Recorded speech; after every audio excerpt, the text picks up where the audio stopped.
Hi, and welcome to this week's episode of the Guest List podcast. I'm your host, Steve Guest.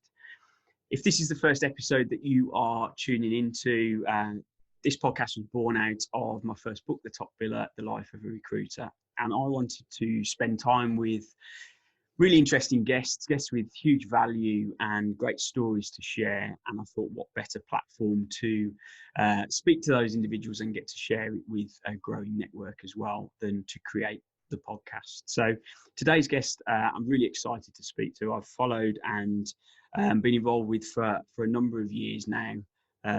So really keen to get chatting. So I'll run through the quick bio before we get started. Today's guest is a multi-seven-figure CEO, international speaker, investor, and host of the Empire Builders podcast.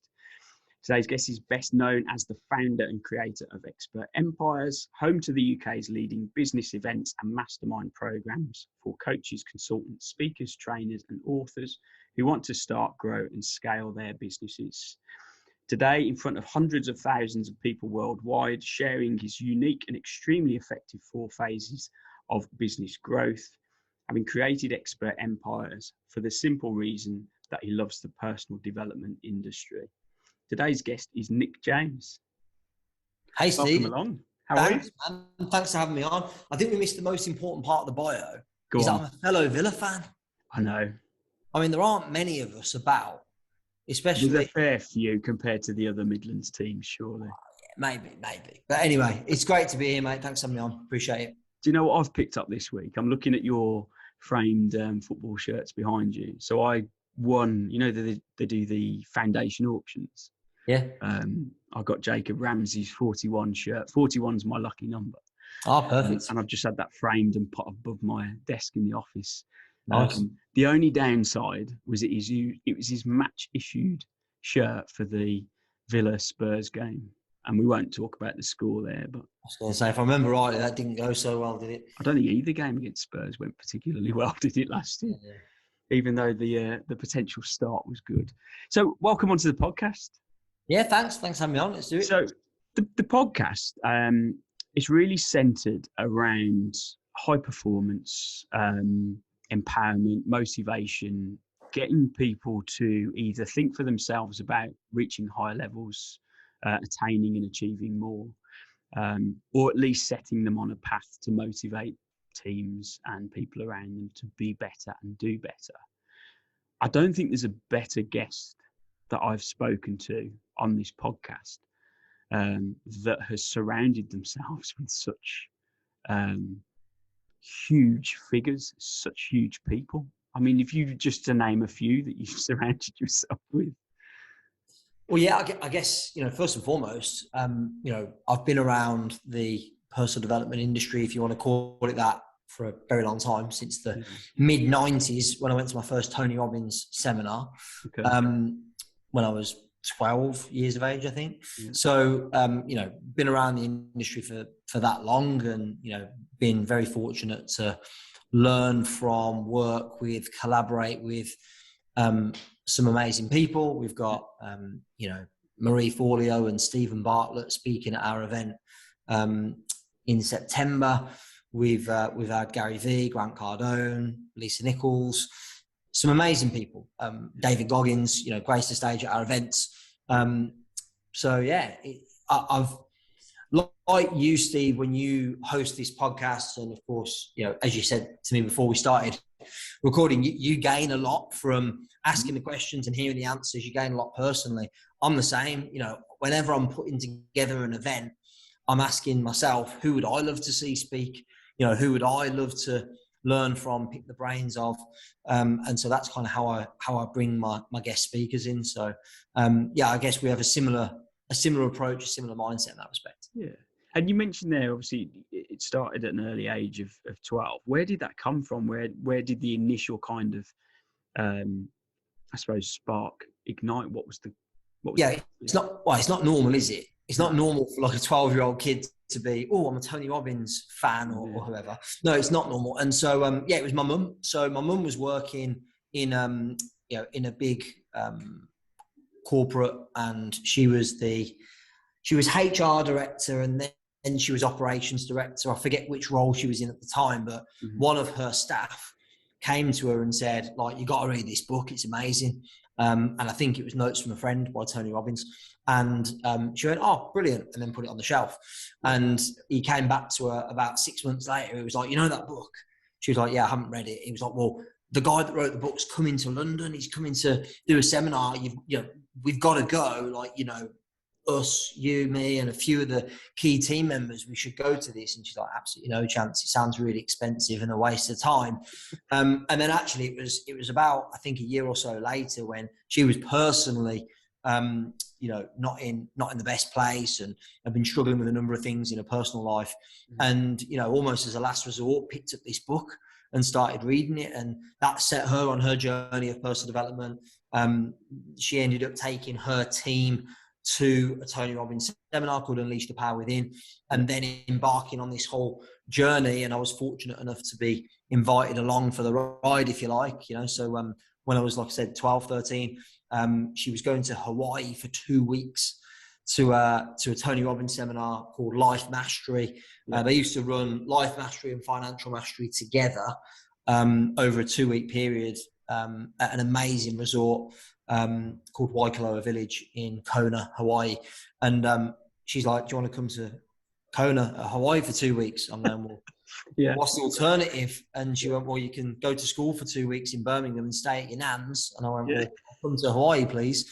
And that was it, mate. That was the start, and the rest is history. And I spent the remainder of my teenage years, me and my mum, traveling all over America, Australia, the Far East, all over Europe, initially attending these kind of personal development seminars, workshops, events. And then later on, she became a trainer actually for Tony Robbins companies.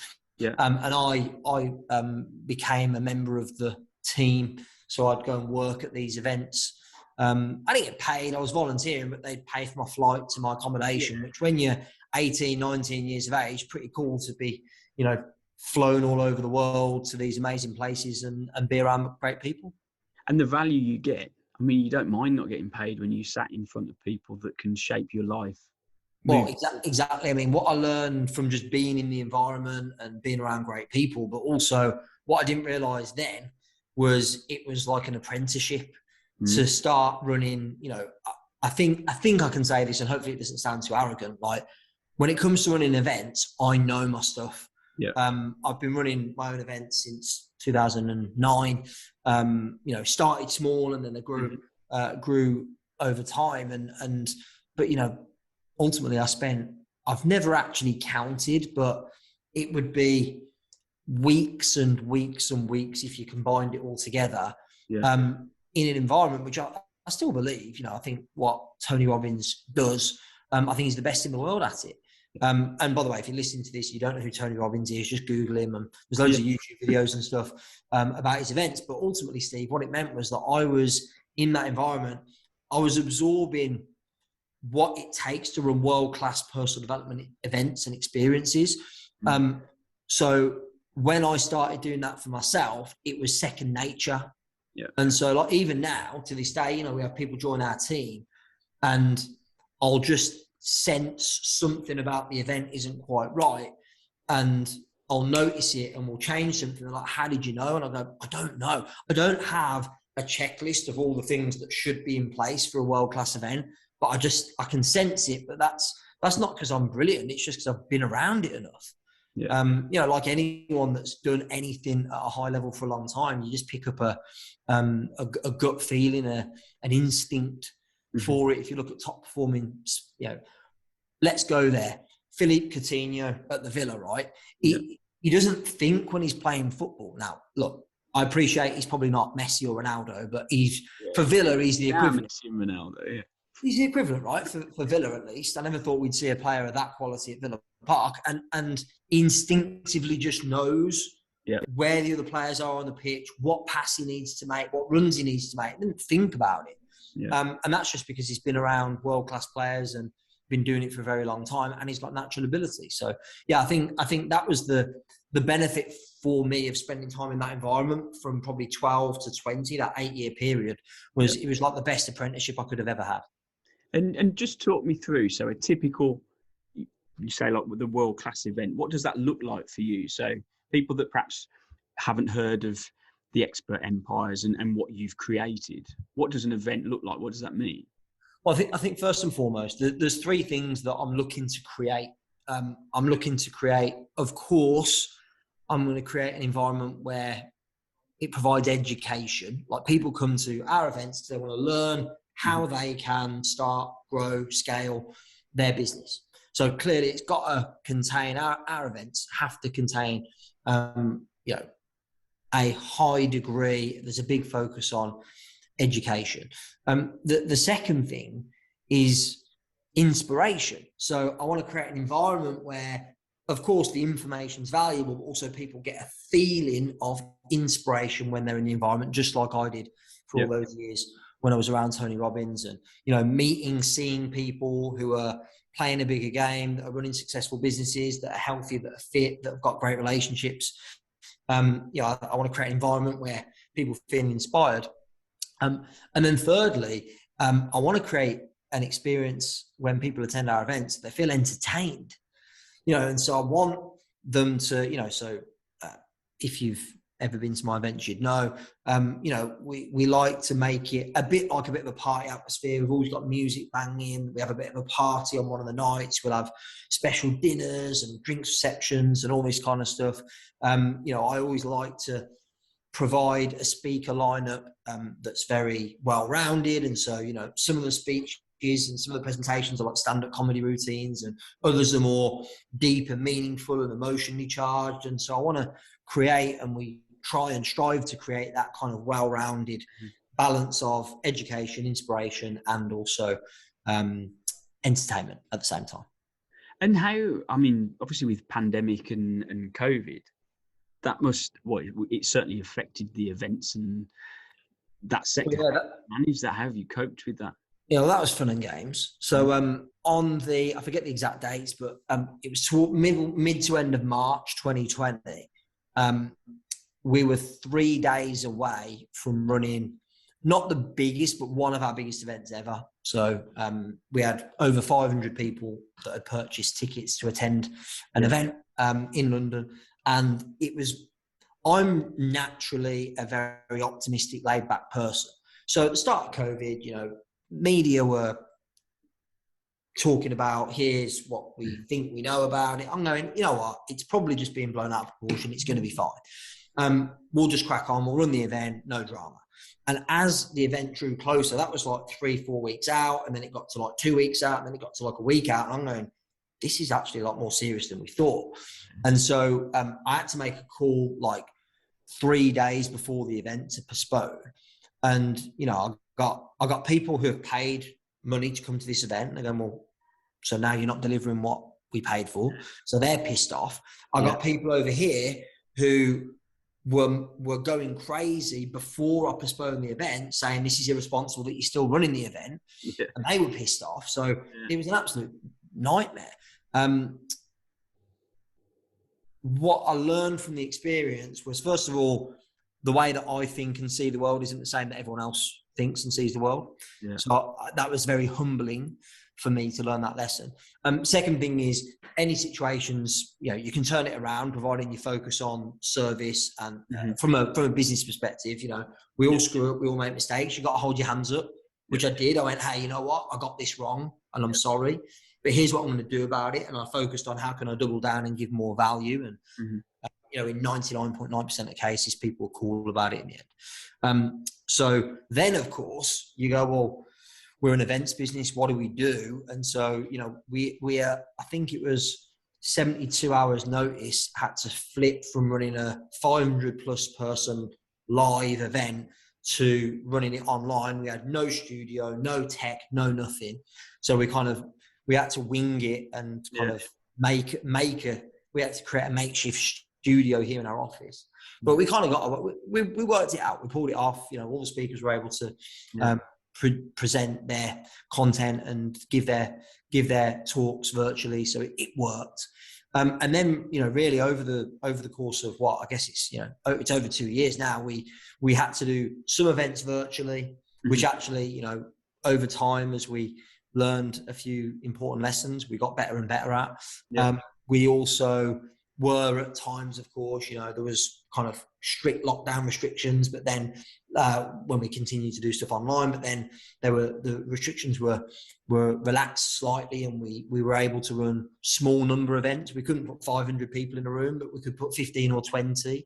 And so we actually started running a lot more regular, small in-person events throughout most of 2020 and early 2021. And that worked really well. So yeah, I mean, it was probably a combination of moving online, and rather than doing a small number of big events, we did a large number of smaller events. Yeah. And what's been great about all that is that it's actually sent us in a direction that we wouldn't have gone in. And so now what it's great in 2022, I'm able to do all of the above. We're doing more online than we used to.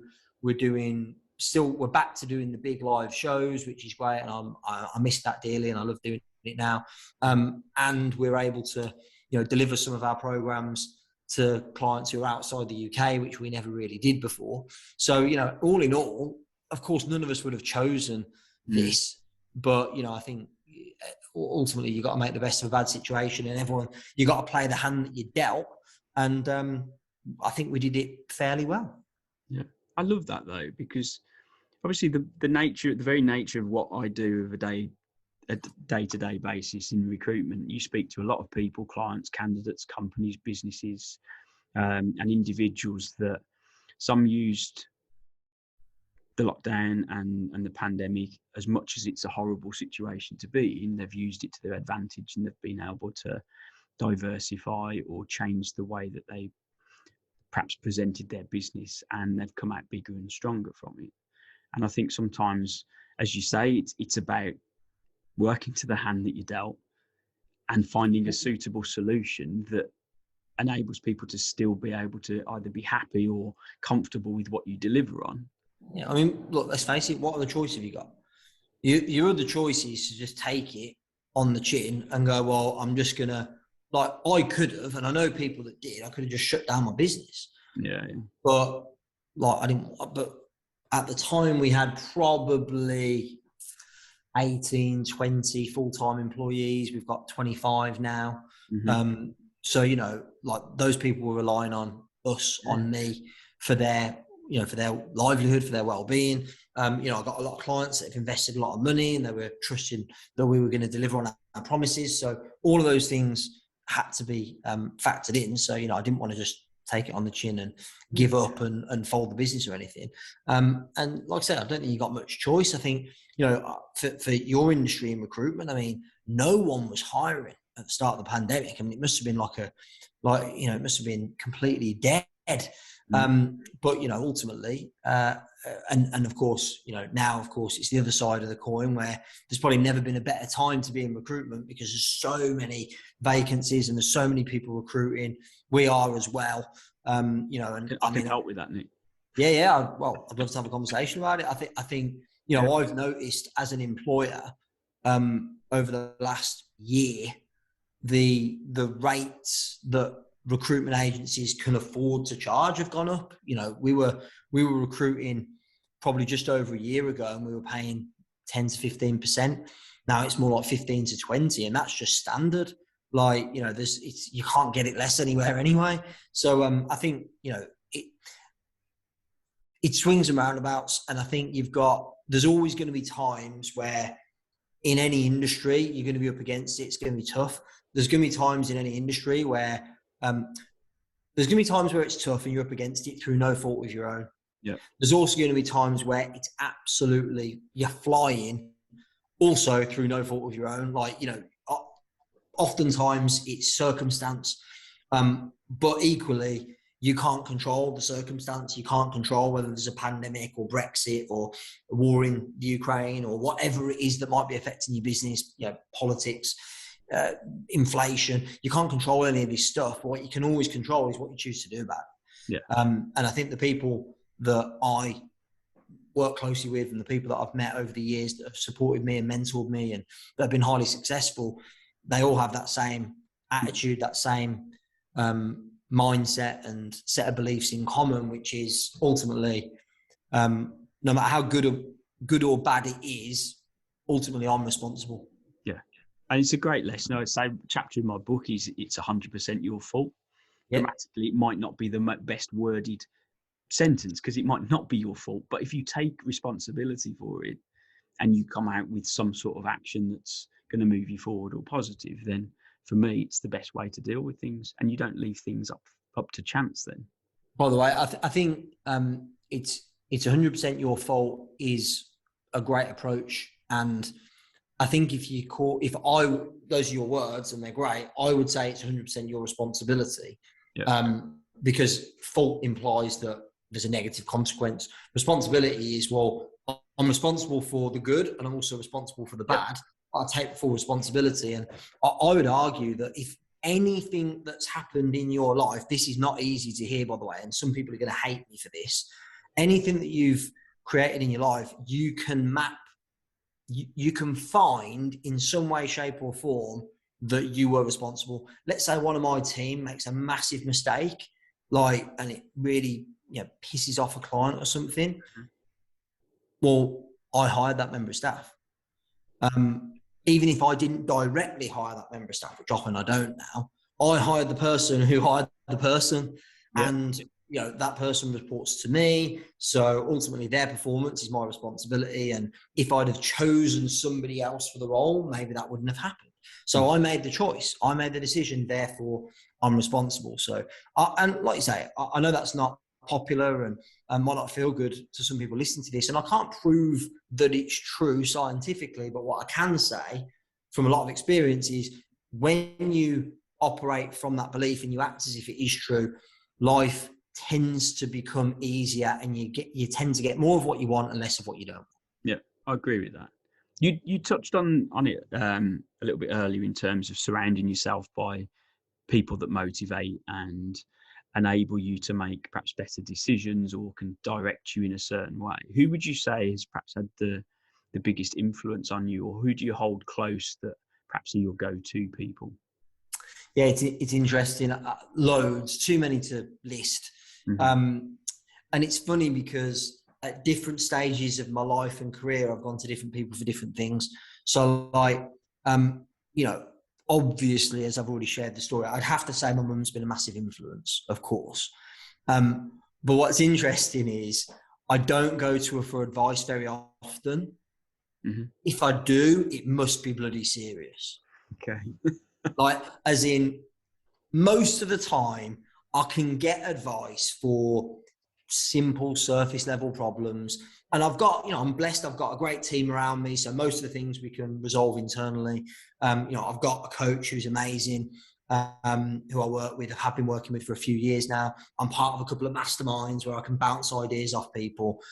It's the big stuff where I'm like, this is not just a business decision. This is like a real, moral dilemma. I don't know what the right thing to do here is.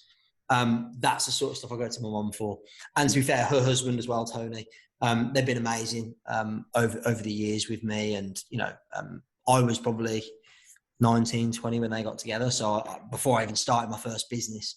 They're my go-to for when I think back at the big crossroad moments in my career, they've been the people I've gone to because ultimately they're not going to give me advice based on their opinion of the person I'm dealing with or what's going to be financially smart. They're going to give me advice based on what they believe is best for me, because ultimately they're my parents and they got my best interests at heart. So yeah, I'd have to say my mum's been a big influence.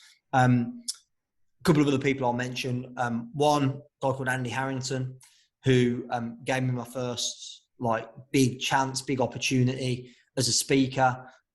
Also, gave me a job when I was basically, I dropped out of university and I didn't really know what I wanted to do next.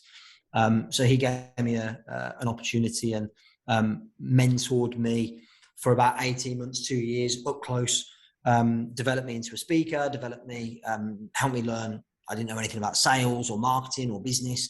So taught me all of these things. I learned them from being part of his then quite small company. And we're great friends to this day.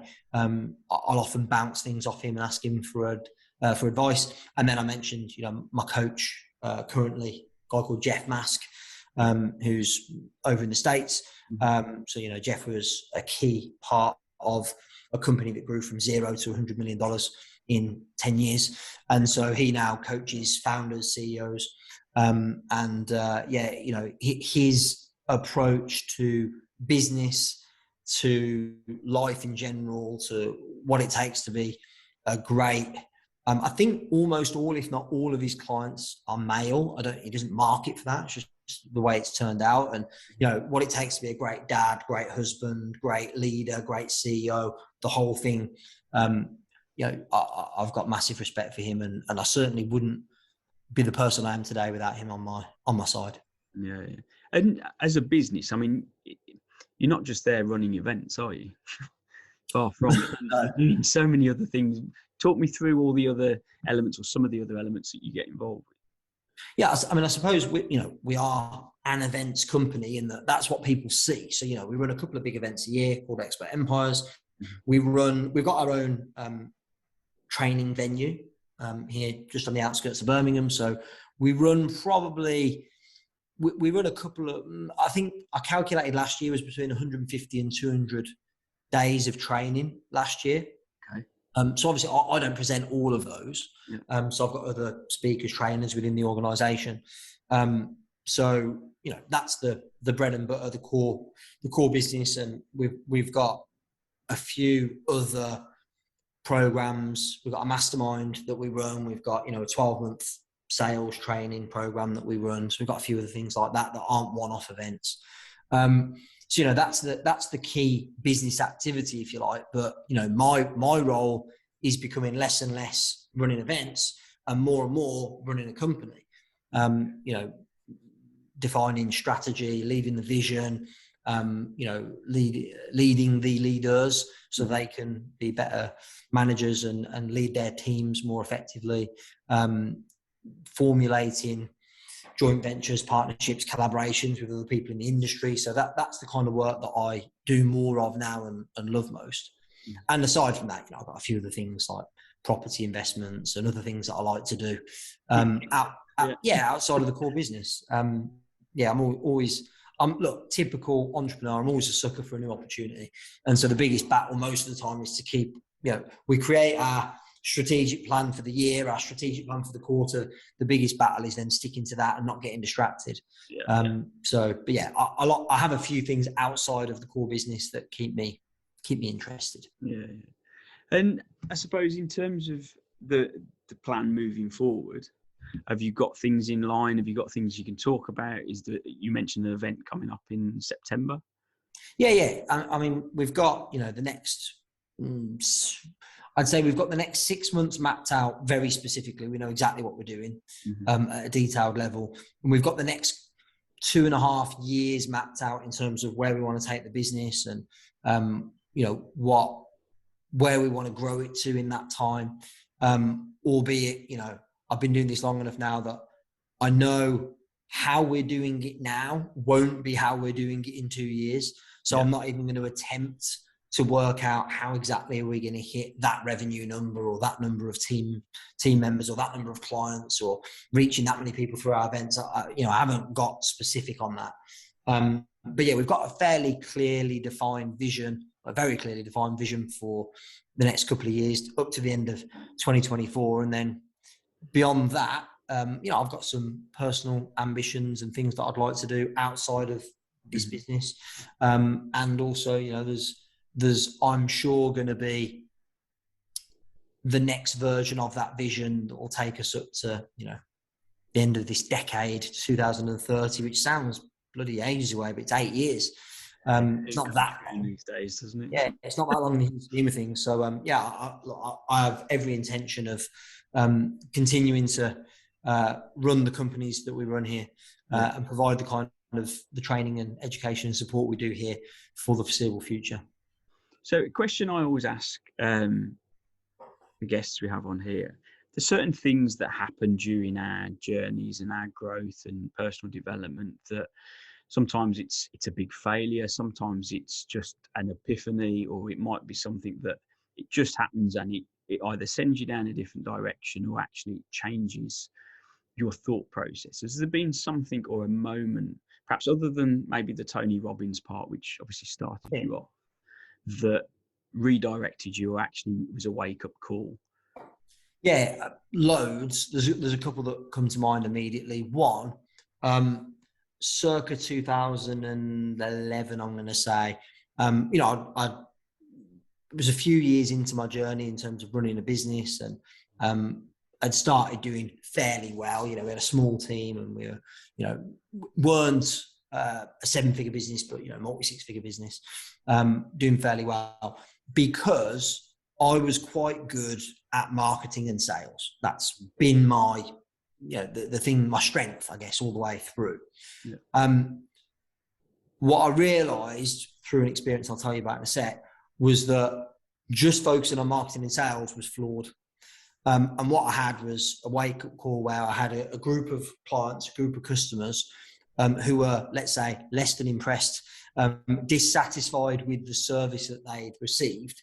Okay. And that's all on me. Like I said, I believe that all problems are a leadership problem, albeit back then maybe I didn't have that attitude. And essentially it cost me, a lot of money, £30,000 personally, which, by the way, back then was a big chunk of money to me. It still is now. Yeah. Well, no, but I mean, £30,000 that I had to take a personal loan to cover it, to make things right with that group of customers. And it was a big wake-up call, and it made me realise that building a successful business is not just about being good at marketing and sales. It's about having systems and processes and people in place to ensure that you can deliver a high quality product or service. And I think that had been an afterthought up until that point. And so, now we invest large amounts of time, money, focus, resources into client experience. And I don't think, looking back, that whole experience, which was horrible, it was the first time I'd ever had any legal issues in business. I was fairly young. I was in my mid to late 20s. I was a bit naive, so it was not a good experience. But with hindsight, it taught me a very valuable lesson. And so I think that made me realise that there's more to it than just being good at marketing and selling products and services, which is what I'd always done well. That was the first one, which was big. And then in 2015, I built the business up to a decent level. I was actually in a partnership, so I'd merged the company with somebody else. And in 2015, long story short, we decided to go our separate ways. And having spent the previous 7 years building and then collaborating with this business partner, I essentially went from having a multi-7-figure business with a relatively big team, 20 people in my team, to and it's bizarre, the day we're recording this, I know it won't go out straight away, which is the 8th of July, 7 years ago today, I started from scratch with zero. So I had no customers, no office, no team, no money, literally started from scratch again. And by the way, that business partner and I we're still connected, we're still friends.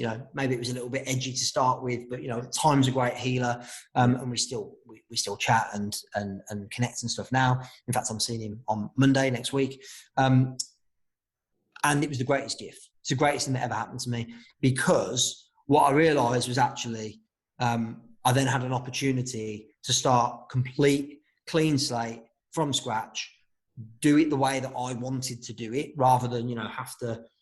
We both had different ideas about where what we wanted to do with the business. So I had the gift of a clean slate to start from scratch. And the first couple of years was a grind, because I was trying to lick my wounds a little bit and get back to where we were previously. But it took us a few years. But I think in 2019. So it took a few years, but in 2019, the business that I have today eclipsed that previous business, and so that was a sweet moment for me. I love that though, and you've talked a number of times during this discussion about where things aren't necessarily on the face of things a good thing, or you could be seen as a something where it could stop you in your tracks, but you've always managed to flip the thought process into a positive that's allowed you to create something that's bigger, special, and you've got that element of achievement. And it's something I try and get across in the podcasts, that you always generally have a choice, don't you? You're confronted with certain situations or scenarios, and you pick how you react to them. Yeah. Now, I'd love to be able to say that I had that mindset at the time. Yeah. Because at the time, I wasn't thinking, this is the best thing that ever happened to me, and I'm going to create something even bigger, even better, and even more enjoyable. I wasn't thinking that at the time. Like I said, it took time to lick my wounds and turn it around. But I think hearing stories like that for me has been helpful, as I've heard from other people over the years, how they've managed to bounce back from setbacks. The one thing I'd say, and this is actually something I heard from my coach a while back, it's never as good as it looks from the outside, and it's never as bad as it feels on the inside. That's brilliant, isn't it? So when you look at, listen, if you're an entrepreneur, a business owner, and you're looking at someone else and going, oh, well, if only I could create that. I guarantee it's not as good as it looks from the outside. Yeah. There's problems in there that you're not seeing, not aware of. And when you're in it and you're going, this is a bloody nightmare. Like, will it never stop? Like, it just seems like I'm just getting punch after punch after punch after punch. It's never as bad as it feels on the inside either. Yeah, so I think social media has a lot to answer there, because we look at things with rose-tinted glasses and we always think the what-ifs and look at them, look how well they're doing, and we try and position ourselves on what we can see and not actually probably what's going on. I suppose it's a twist on the grass is always greener, right? But it's never as good as it looks from the outside. But on the flip side, it's never as bad as it feels on the inside either. But we're wired, I think most of us at least, we're wired to, it's often really difficult to why I have a coach and why I attend events and why I'm part of masterminds. Sometimes it's quite difficult to step out of your business and look at it from the outside, because you're in it day to day all the time. And that's why having external input and perspective is useful. And isn't it, we always are able to look at other people's business or other people. I play a lot of golf. It's really easy for me to look at someone's golf swing and go, here's what you're doing wrong. I'm not a brilliant player, but I'm okay. But I can't fix my own problem on the golf course. Yeah. I need somebody else to look at it because I'm too close to it. And I think it's the same in business. Yeah. I love the fact you mentioned golf. I've just taken it up the last 18, 20 months. I'm okay. I've played hockey for 25, 30 years. So you'd like to think ball-eye coordination. I'm getting there. I need to work on the finesse side of things. Hard game, man. Hard game. Especially, I'm lucky that I started playing when I was a kid. So I think very hard game to take up when you're an adult, because you're trying to teach your body to do stuff that it's not really designed to do when you're fully developed. Whereas when you're a kid, I played yesterday with my son he's 9, and like his natural abilities far greater than mine's ever has been or will be. But it's because he's made of elastic. Like literally, you can get the club into the perfect position. It's easy and natural because he's 9 years of age. So I think, it's a tough game when you're a bit older and you start, the bones and the joints start creaking a little bit. The muscles get a bit, the muscles tight. 5-year-old and 10-year-old have lessons. They've been playing a couple of years. So I'm waiting for that kind of 3-ball. I'm trying to get my wife involved. She's had a few cheeky lessons, but I can't see it lasting. We'll have to get the kids involved. Yeah. So if there's people listening and they want to come and chat to you, they want to connect with you, they want to find out about the events and the training programs that you run, where's the best place to come and find you? Yeah, so a couple of things. Number one, just go to our main website, expertempires.com. So there you can get all the information about what events we're running, et cetera, et cetera. Or if you want to connect with me personally, best place to do that probably is Instagram. Like you did, Steve. I think you dropped me a DM on Instagram, and that's how we set this up. So yeah, just that's probably the place where I'm most easily accessible. So yeah, drop me a DM on Instagram, and I'll see those myself and respond to them all personally. So that'd be the best place, I think. Okay. My handle on Instagram, you can put it in the show notes, but it's at Nick James Events. Events, cool. And the one question I ask every single guest, if there's one single piece of advice you'd leave the listeners, what would that be? Think big, start small. Yep. That'd be it. I think when I was starting out, I didn't think big enough was my weakness. I could never have envisaged or created in my mind what has actually become reality. I wasn't thinking big enough. But equally, I think the mistake a lot of people also make is they think so big, but they're not humble enough to realize that actually when you're starting out, you've got to roll your sleeves up, do the grunt work, and it takes time. So think big, start small. I love that. Nick, it's been a pleasure. Cool. Thanks for having me on. Appreciate it.